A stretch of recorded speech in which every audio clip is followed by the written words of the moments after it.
la clase pasada habíamos quedado en esta dicotomía que tiene el lenguaje, ¿cierto? Nos vamos a concentrar ahora y habíamos dicho que el lenguaje tiene dos partes, que por un lado está la lengua y por el otro está el habla, ¿ya?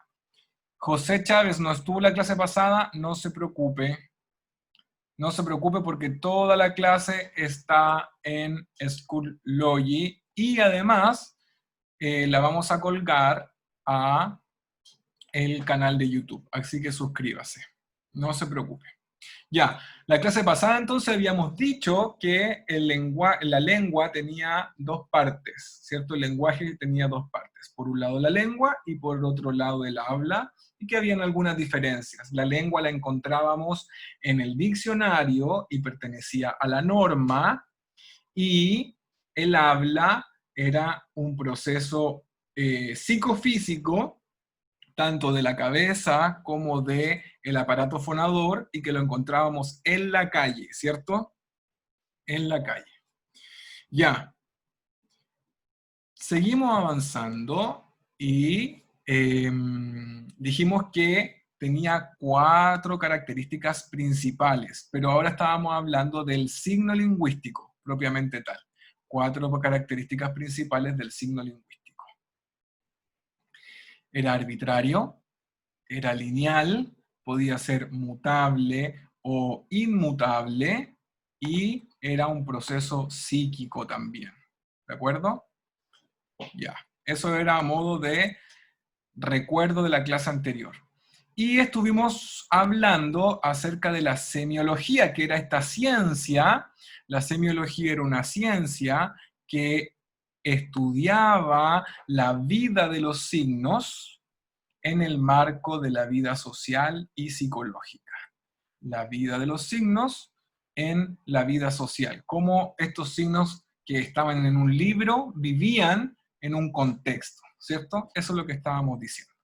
Muy bien.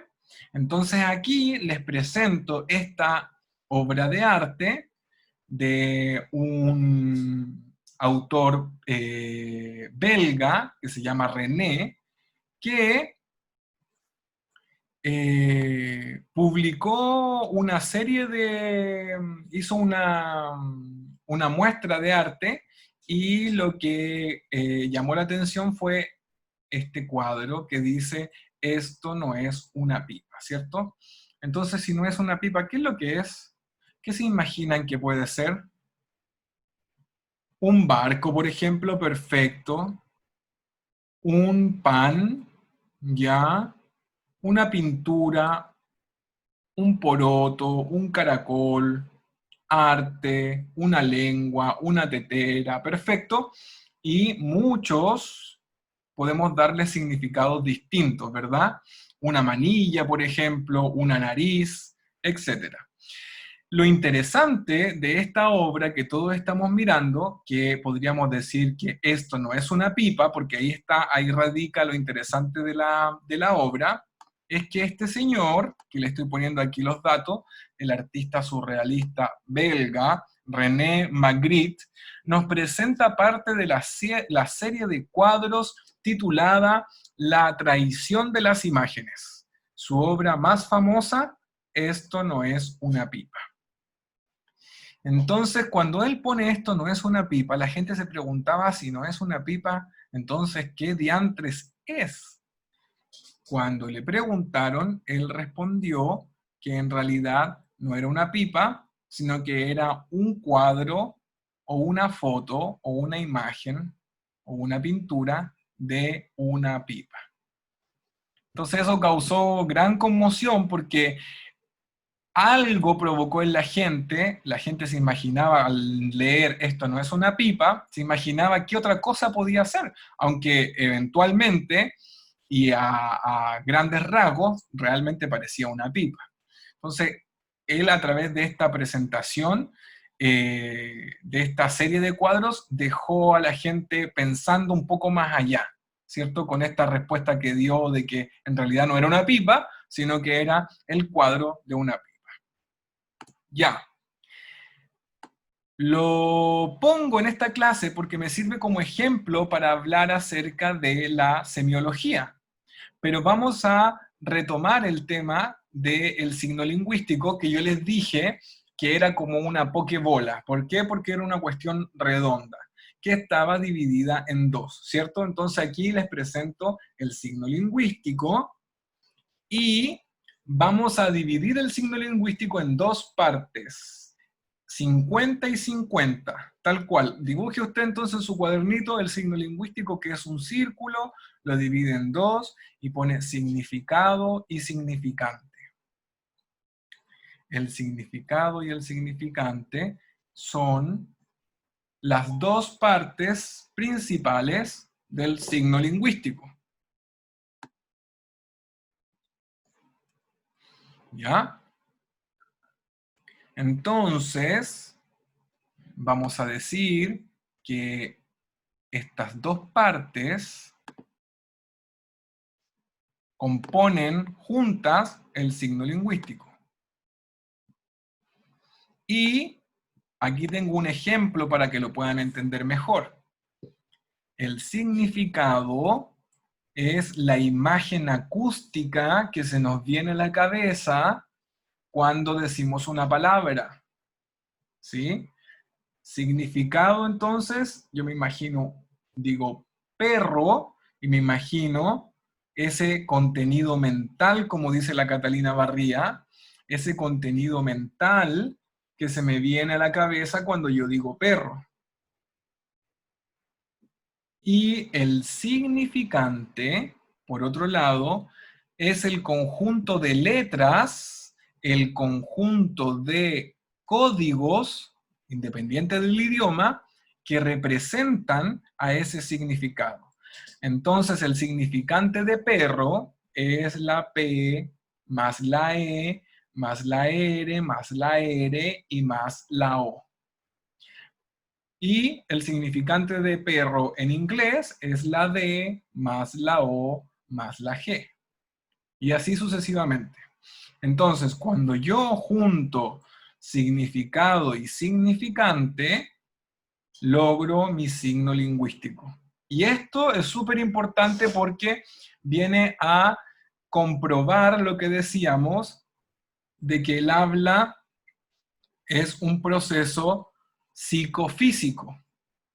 ¿De acuerdo? Porque podríamos asimilar el significante al proceso psico y el significado al proceso físico, si ustedes quieren, porque podemos encontrar en el mundo a un perro, ¿cierto? Ese sería el significado. El significado es el objeto en sí, ¿cierto? Camila Vera, ¿lo explico otra vez? Ya, perfecto. El signo lingüístico tiene dos partes. Es una unidad completa, pero que tiene dos partes. Un significado y un significante. El significado es la imagen acústica y se encuentra en el mundo, lo que usted puede señalar si tú quieres, decirlo de alguna manera. Y el significante son las letras, ¿cierto? Los fonemas que sumamos para llamar mentalmente a ese significado. Es lo que nos hace relacionarlo. Muy bien. En otras palabras, tenemos el concepto y la imagen acústica, que es lo mismo que estoy diciendo. Y aquí hay más ejemplos para poder entenderlo mejor. Entonces, significado, el árbol, significante, las letras que componen árbol. Y el referente sería lo mismo que el significado, lo que está afuera, ¿cierto? El referente es el árbol que yo me imagino cuando hablo del significante. Gracias a esto que estudió un señor de apellido Saussure, que se llamaba Ferdinand de Saussure, él fue el que propuso esto y dijo, los seres humanos somos capaces de poder articular un idioma completo y de poder entendernos gracias a esas 4 principales características de los idiomas, que es lineal, que es mutable o inmutable, etcétera, etcétera, y gracias a esta dicotomía o estas 2 partes del signo lingüístico. El lenguaje dijimos que era arbitrario, entonces, ¿por qué esta masa, este tronco con esta masa de hojas se llama árbol? ¿De dónde salió? ¿Quién le puso árbol? Y eso a nosotros en realidad no nos importa. Lo que nos importa es que cuando pequeños nos enseñaron durante el proceso de nominalización, de poner nombre a las cosas, que un tronco con hojas es árbol. Y así tú puedes vivir en una misma comunidad y entender ese idioma. ¿Se dan cuenta o no? Entonces asociamos una imagen mental con una palabra. Por eso que decíamos en la clase anterior que es súper importante que una persona tenga un nombre y que el primer regalo que nos hacen a los seres humanos es entregarnos un nombre, una identidad. Cuando los papás saben que van a tener un hijo, lo primero que hacen es buscar un nombre para regalar. ¿Ya? Pero fíjense que estamos hablando de lingüística y también estamos hablando de pragmática, ¿sí? Entonces, cuando yo hablo de pragmática, yo tengo que agregarle al lenguaje un poco de contexto, porque dijimos que la pragmática y la semiología se trabajan con el contexto. Entonces, cuando yo hablo de la imagen o de la idea de dragón en nuestra cultura de Occidente, ¿qué significa para nosotros el dragón? ¿Con qué asociamos la idea de dragón? Muy bien, Sofía, con el diablo. José Chávez dice con un ser mítico, con un animal, con el fuego, pone el Kevin, con el infierno, con un monstruo, con una mitología. Y mira lo que dice Nicole. Nicole dice que asocia el dragón con China. Y me parece súper interesante. José Chávez dice que también lo asocia con la fantasía. Nosotros, por excelencia, si ustedes quieren, por costumbre, en este mundo de Occidente, asociamos al dragón con el demonio, ¿cierto? Y eso tiene que ver con las raíces cristianas que tiene nuestro mundo de Occidente.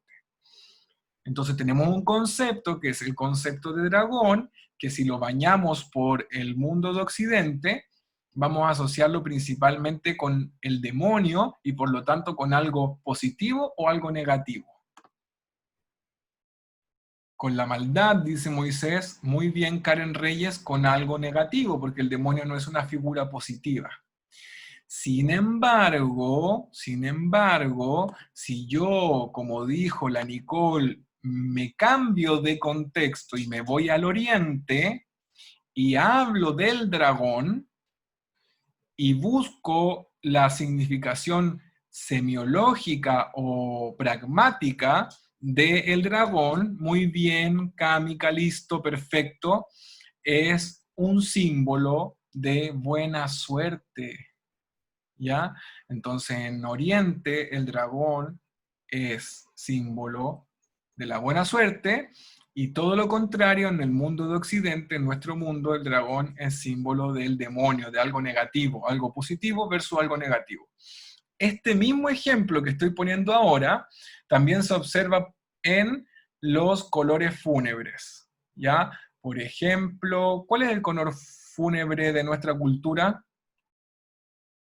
El negro, y en Oriente el color fúnebre es el blanco, así es. Entonces cambia completamente la forma, sí, tal cual, Paulina Bravo, cambia completamente la forma de percibir el mismo símbolo.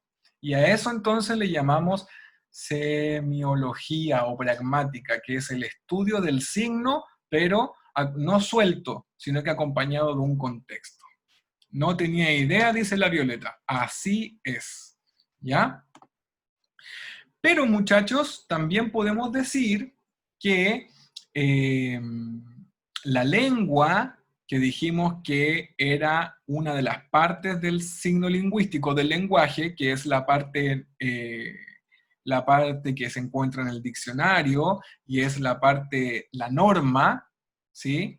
Lengua es igual a norma, lo que está escrito, lo que tiene que decirse. La lengua, cuando se va a la masa hablante que somos nosotros, se transforma en ¿qué cosa? A ver los que están atentos. Si la lengua, perfecto, Carlos, se transforma en el habla. Por eso que nosotros somos la masa hablante. Pero paralelo a esto que va ocurriendo entre la lengua que se transforma en habla cuando nosotros los seres humanos la articulamos, está corriendo el tiempo al lado. ¿Ya? Quiero que no se pierdan en esto porque voy a seguir avanzando. Ya, Valeria, lo voy a repetir. Entonces tenemos la lengua, que la lengua no es lo mismo que el habla porque la lengua la encontramos en el diccionario. La lengua es perfecta y es la norma, lo que está establecido, lo que buscamos, cómo se dice. Entonces esta lengua se introduce o es utilizada por la masa hablante y se transforma en habla. Pero paralelo a este proceso está esta línea, gracias Renata, está esta línea que es el tiempo. Y la clase anterior hemos dicho que el tiempo no se detiene, que el tiempo avanza, que no hay cosa que detenga el tiempo transcurre siempre y va paralelo a este proceso de la lengua y el habla.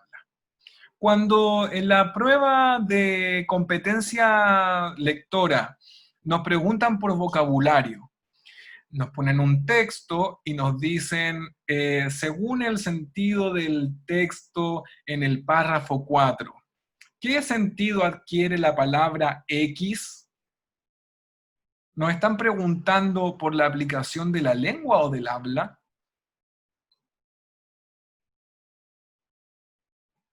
¿Está dividido esto? ¿Está dividido? Nos preguntan por la lengua, por el habla. Unos ponen lengua, otros ponen habla. ¿Qué es lo que nos están midiendo? Sí, el significado, pero ¿qué? Nos están preguntando por el uso del vocabulario en ambos sentidos, pero mucho más cercano a la lengua. ¿Por qué? Porque la lengua que está en el diccionario tiene sinónimos y los sinónimos existen por el habla, ¿cierto? Los sinónimos existen por el habla. Entonces, hay sinónimos que también están incorporados en la lengua. Y si te preguntan por un sinónimo, pero dentro de un contexto, porque el texto es el contexto. Entonces están preguntando por cómo se usa la lengua en determinado contexto. Entonces nos están preguntando también a la vez por el habla, ¿cierto? Nos están preguntando por el habla. Así de simple. ¿Ya? Entonces cuando nos evalúan el vocabulario en la prueba, a la vez están preguntando por las dos cosas. Pero si ustedes me hacen elegir y me ponen entre la espada y la pared, yo tendría que responder que están preguntando por la lengua, porque es lo que tú manejas de la norma, ¿ya? Los sinónimos de una palabra en particular, y esos sinónimos los encuentras en el diccionario. Pero como son sinónimos, entonces vamos a decir que también están preguntando por el habla, ¿de acuerdo? Porque los sinónimos se articulan por esta masa hablante que escoge qué sinónimo ocupar. No es lo mismo decir que sintió horror a que sintió miedo. Porque el que sintió miedo, ya sintió miedo y se le pasó. Pero el que sintió horror es que ese salió corriendo.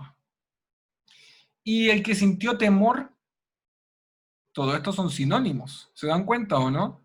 Todos estos son sinónimos. Pero no es lo mismo sentir horror que terror. O que simple miedo o otra persona que sintió un susto. Entonces tengo 4 conceptos distintos que son todos sinónimos entre ellos, pero que tienen una profundidad distinta. Esa es la lengua que se está ocupando, que está siendo ocupada por una masa hablante, y que tiene una aplicación concreta en un determinado contexto. Muy bien. Así es, sí. Temor, horror, susto, tienen un grado de profundidad, se puede decir. Porque sentir susto, bueno, sentí un susto, me asusté, pero sentir horror es mucho más terrible, ¿ya? Bien, a este fenómeno que estamos aprendiendo, que es la lengua en la masa hablante, paralelo se le presenta el tiempo. Y el tiempo dijimos que no se podía parar. Entonces, cuando hablamos de esto, estamos hablando de la sincronía y de la diacronía.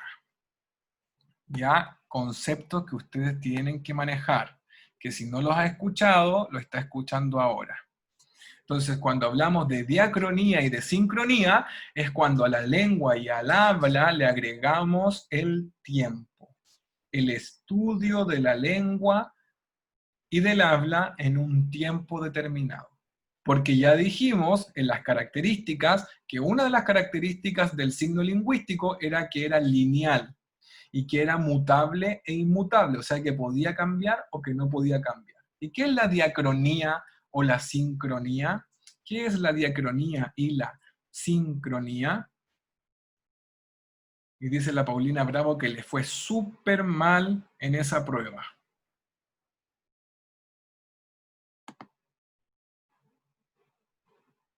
Entonces, anote por ahí diacronía y sincronía. Ya, todos atentos a esta explicación que voy a dar ahora. ¿Sí? No voy a mirar el chat ahora porque me voy a concentrar también para explicarlo. No es nada complejo, pero necesito que lo entiendan. Ya.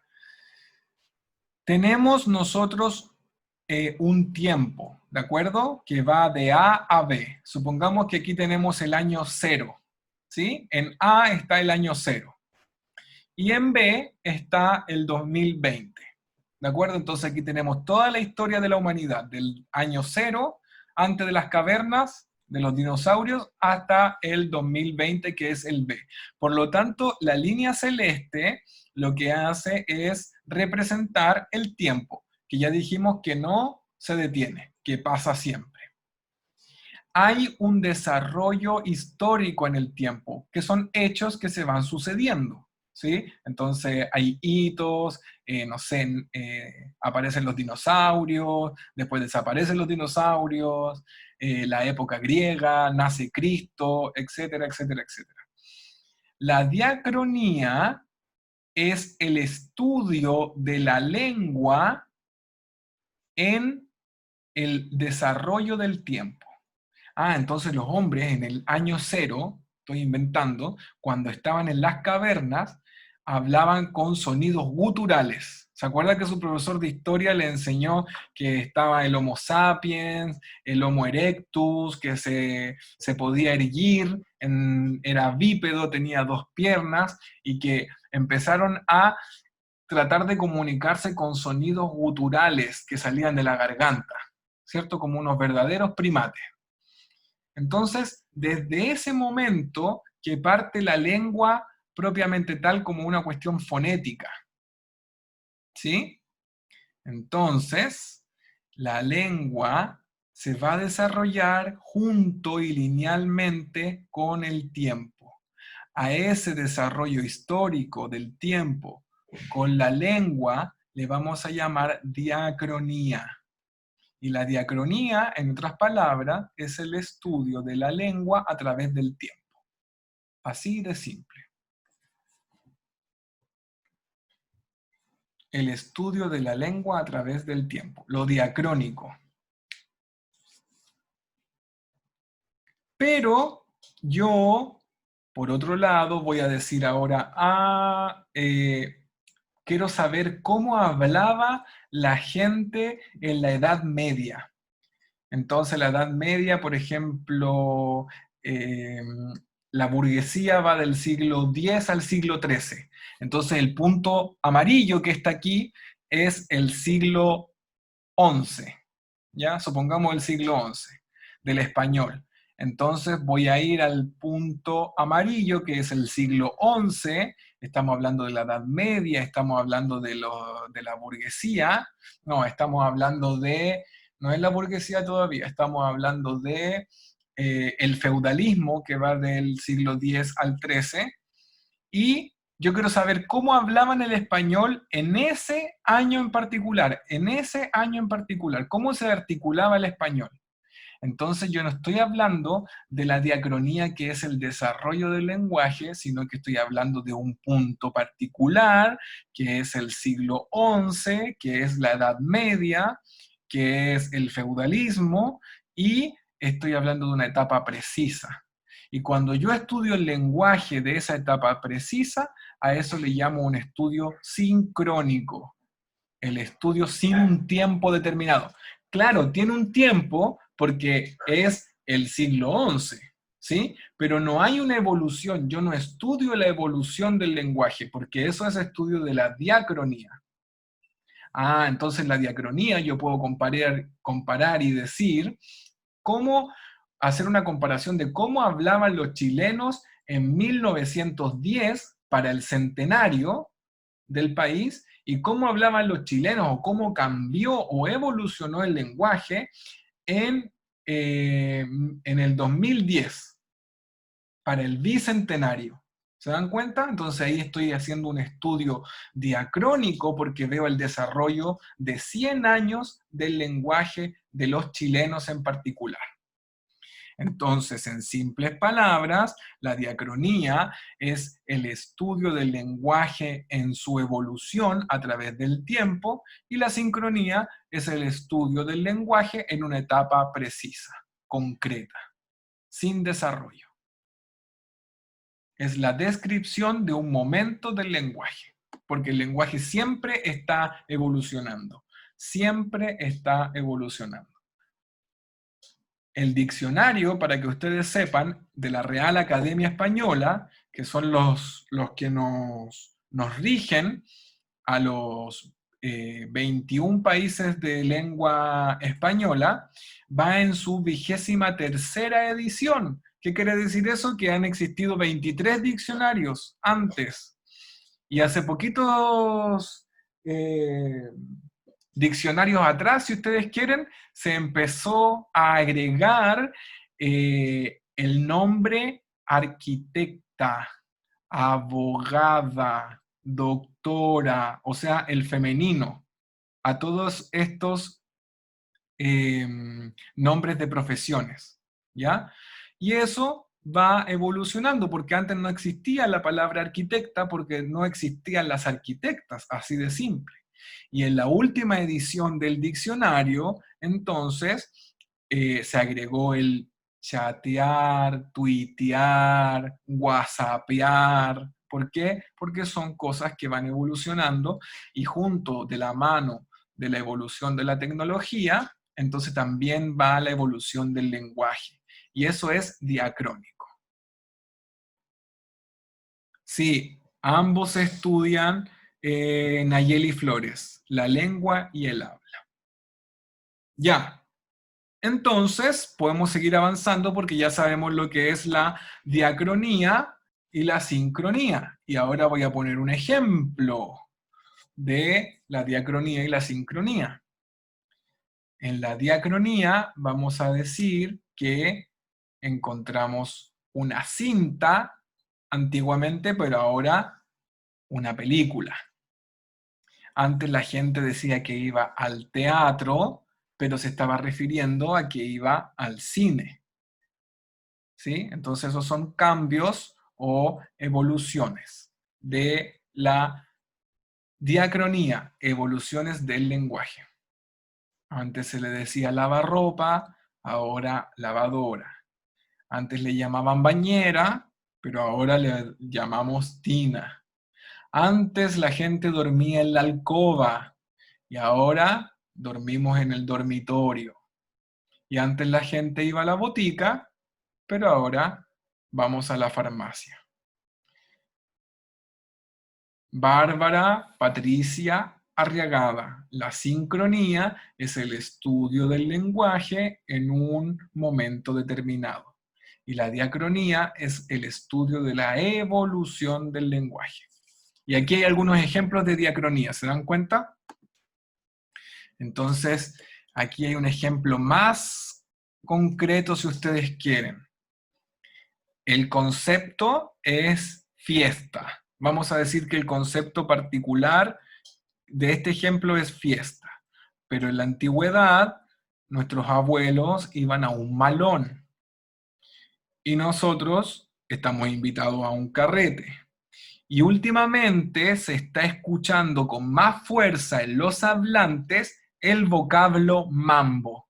¿Es así o no? ¿Ustedes ocupan esa palabra?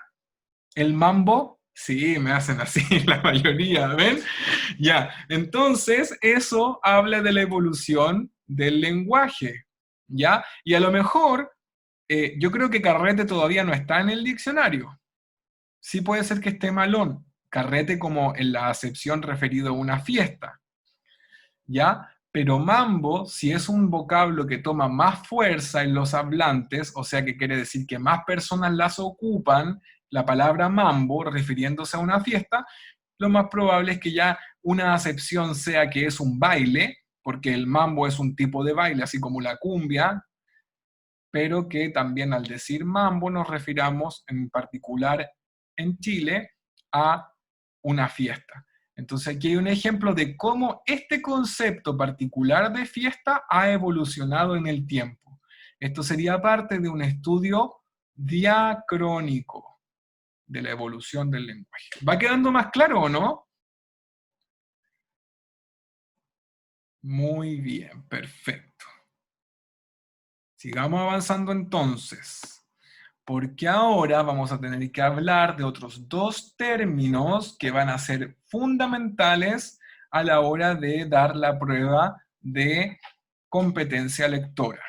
Estoy hablando de la denotación y de la connotación. Caleb, enchúfese por favor porque ya lo repetí muchas veces. Diacronía, evolución del lenguaje, tal cual.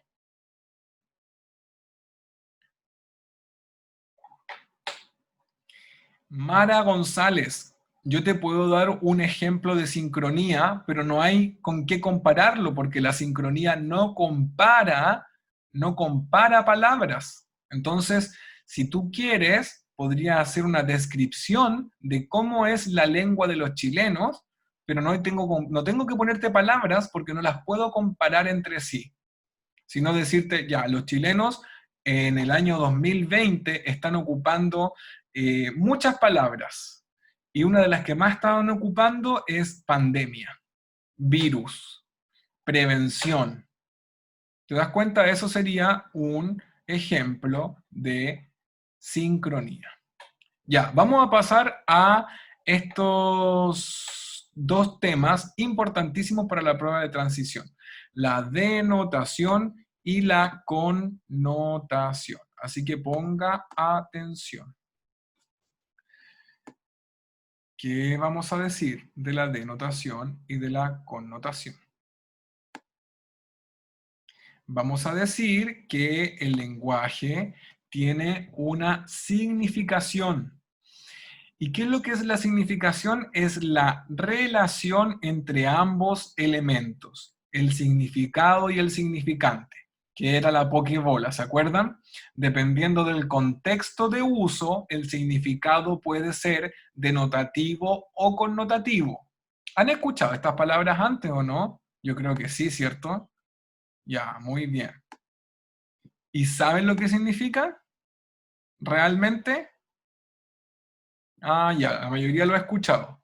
Ya, pero no todos saben lo que significa. Entonces, ya, muy bien. Se le olvidó. No se acuerda. Ya, entonces, la significación del lenguaje nos dice que, dependiendo del contexto de uso, el significado puede ser denotativo o connotativo. Con eso estamos queriendo decir que va a depender de la intención con que se diga algo, si es que tenemos que leerlo literalmente o si tenemos que darle una segunda lectura. De eso se trata. Vamos a ver cuál es el significado denotativo. El significado denotativo de la palabra posee un valor objetivo y directo. O sea, lo que es, lo que se dice. Eso es lo denotativo. Ejemplo, mira ese zorro. Ah, bueno, entonces como yo lo voy a entender como un significado denotativo, quiere decir que probablemente estén en el zoológico o estén en la montaña porque le dijo, mira ese zorro. Y ahí, ¿qué es lo que va a ver? Un zorro, un animal, un zorrito. ¿Sí? Eso es un significado denotativo, lo que denota.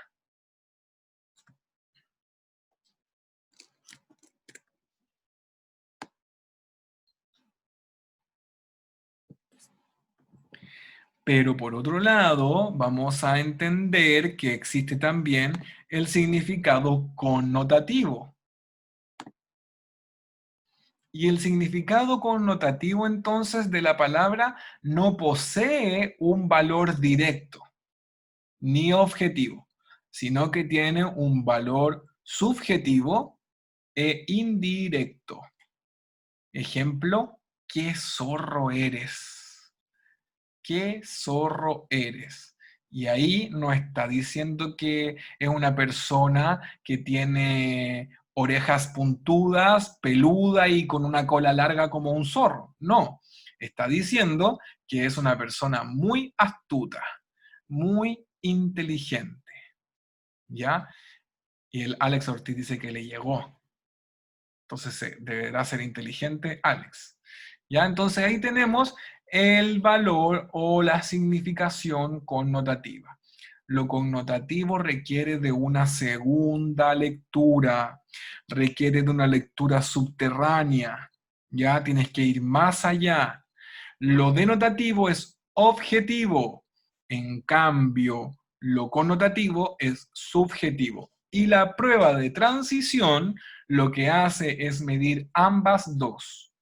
Te da información el texto y tú tienes que sacar tanto información denotativa, objetiva, extraer información de un párrafo que simplemente hay que localizarla, hay que buscarla, hallarla en el texto, pero también cuando te pide inferencia, por ejemplo, entonces te está hablando de un significado connotativo.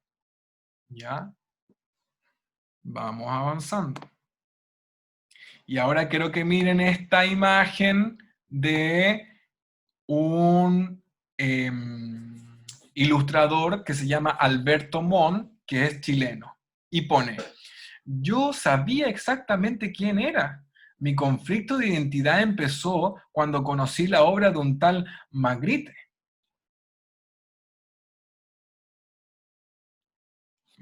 Y ahí muchos se largan a reír, ¿cierto?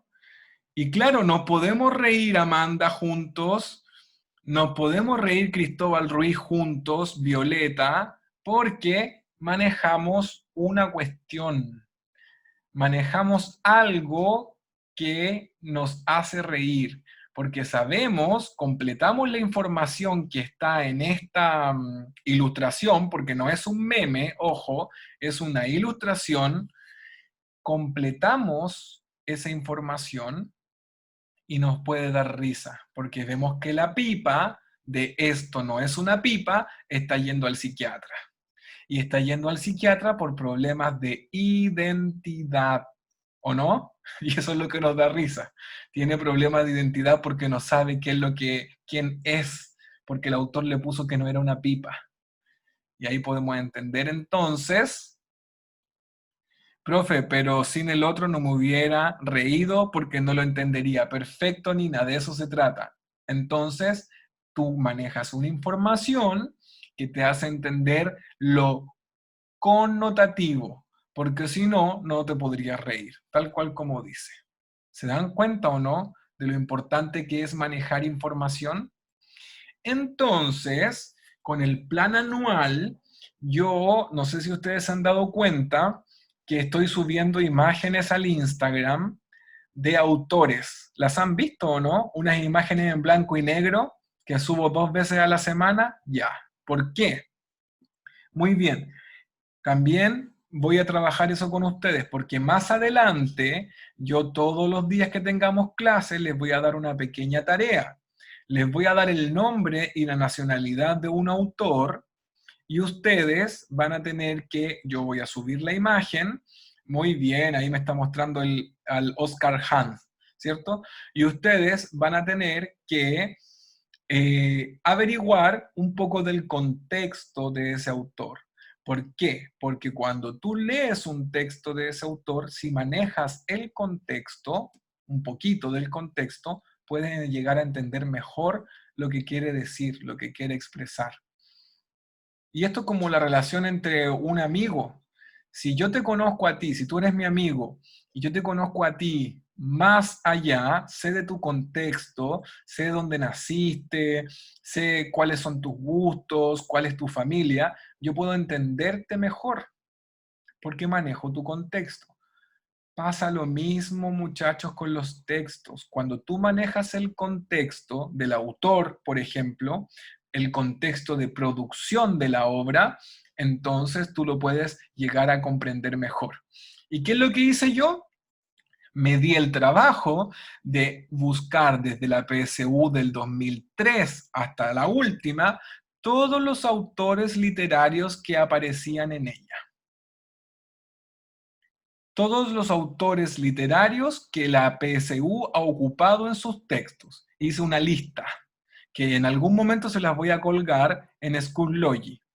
Y todos los autores que yo voy subiendo al Instagram para el plan anual son autores que han aparecido con sus textos en la PSU.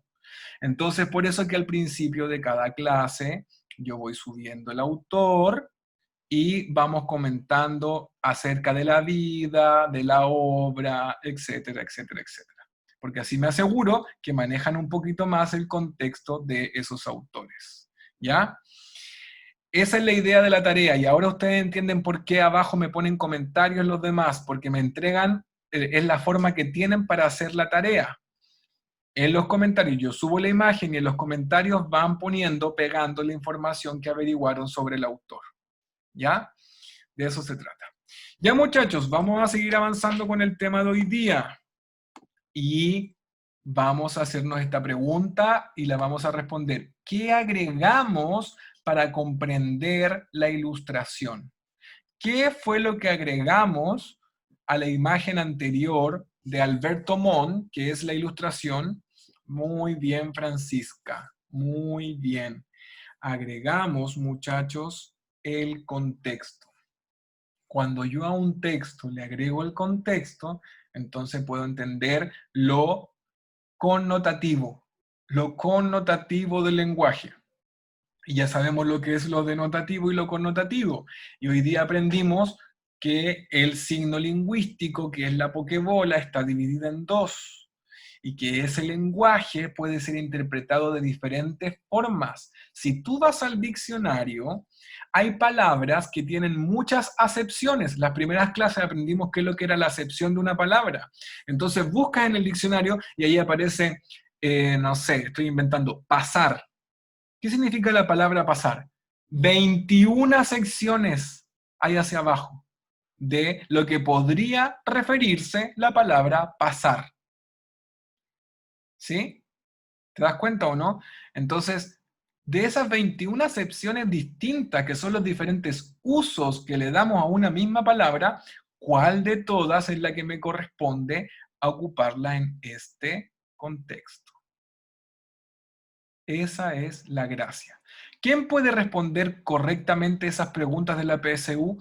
Solo aquel alumno que tiene la habilidad, ojo con lo que estoy diciendo porque eso es lo que está midiendo la prueba, la habilidad y el conocimiento de cierta palabra. ¿Y cómo logro eso yo aprendiéndome el diccionario de memoria? No, porque nadie se sabe el diccionario de memoria. ¿Cómo lo logro? A través de 12 años de escolaridad, donde tu profesor de lenguaje, como siempre lo digo, te expuso a diferentes tipos de textos, te enseñó a escribir diferentes estructuras textuales, tipologías textuales, leíste todos los meses por lo menos un libro y todas las clases el profesor de lenguaje te hacía leer fragmentos, ¿sí? Todas las clases, un buen profesor de lenguaje hace leer a los alumnos. Ya muchachos, aprendimos entonces que el contexto es fundamental para entender un texto. Si tú te pones a leer un diario, por ejemplo, cuando yo llegué aquí a Barcelona y abrí el diario en internet, me costaba mucho entender las noticias porque no manejaba el contexto. Con suerte sé que el presidente se llama de apellido Sánchez y conozco que, no sé, están los partidos políticos, el PSOE, que es el Partido Socialista, el Partido Popular, el Podemos, etcétera. Pero no manejo bien el contexto de la política, por ejemplo, española, aún. Entonces no puedo entender bien las noticias, no sé quién es quién. Pero si a mí me dicen que hable del contexto, que lea una noticia del contexto de Chile, ¿cierto? Entonces yo puedo decir claramente que sé quién es Lavín, que tiene una historia, que ha querido ser presidente, que es alcalde de Las Condes, que es súper farandulero, que inventa semáforos con ruedas, sé quién es la Katy Barriga, que es familiar de Lavín, que se parece.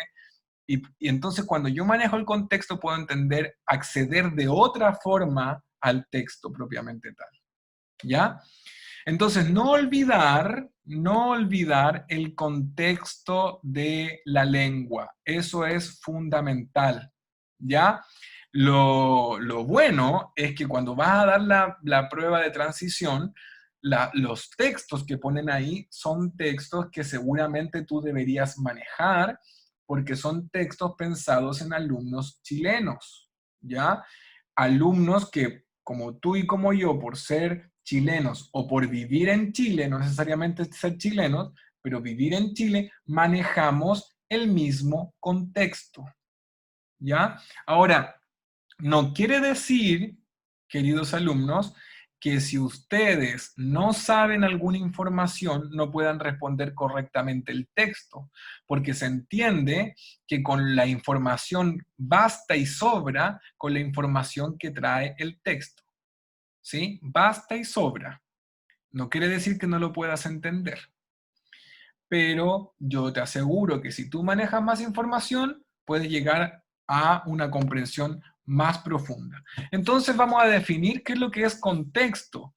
Y vamos a decir que el contexto es un conjunto de elementos lingüísticos que incluyen, preceden o siguen a una palabra o a una oración y pueden determinar su significado o su correcta interpretación.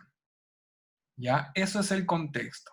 El contexto es todo lo que involucra o todo lo que está alrededor de el texto.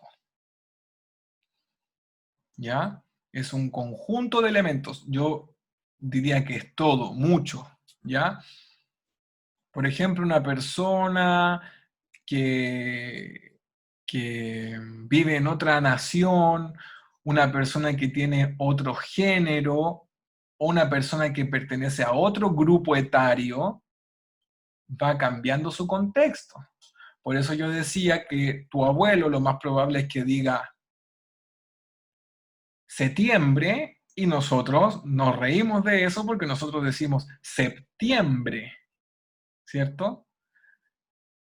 Séptimo, dicen los abuelitos, y nosotros decimos séptimo. Entonces ahí lo que va cambiando es el contexto. 100% real, dice la Antonia Ayala.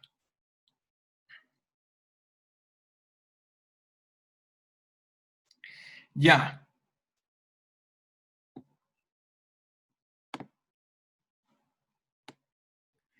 Para reflexionar entonces, ¿qué es primero, después de lo que hemos estado aprendiendo hoy? ¿Qué es primero? ¿Es primero la lengua o el habla? Y eso, ya todos están respondiendo ahí, pero sabemos que la lengua está en el diccionario y sabemos que el habla está en la gente y que si queremos consultar qué es lo que es correcto, tenemos que ir al diccionario para saber cómo se dice. Si se dice espalda o espalda. ¿Quién nos va a decir si está bien o está mal? La norma, ¿cierto? Y nos vamos al diccionario. Pero ¿qué fue primero, la lengua o el habla? Muchachos, es súper importante manejar el contexto. Cuando tú manejas el contexto, tienes la oportunidad de ir más allá. No es que no puedas responder las preguntas de la prueba si no conoces el contexto, porque ellos aseguran de que se pueda responder solo con la información que contiene el texto.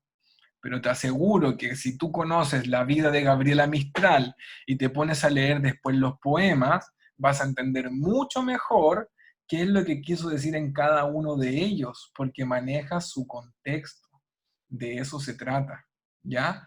Entonces, hoy día hemos aprendido cosas fundamentales, lo denotativo y lo connotativo, la importancia del contexto, ¿sí? Y cómo está configurado el lenguaje, ya con este signo lingüístico. No se olvide de compartirnos en las redes sociales. Suma importancia para nosotros. Espero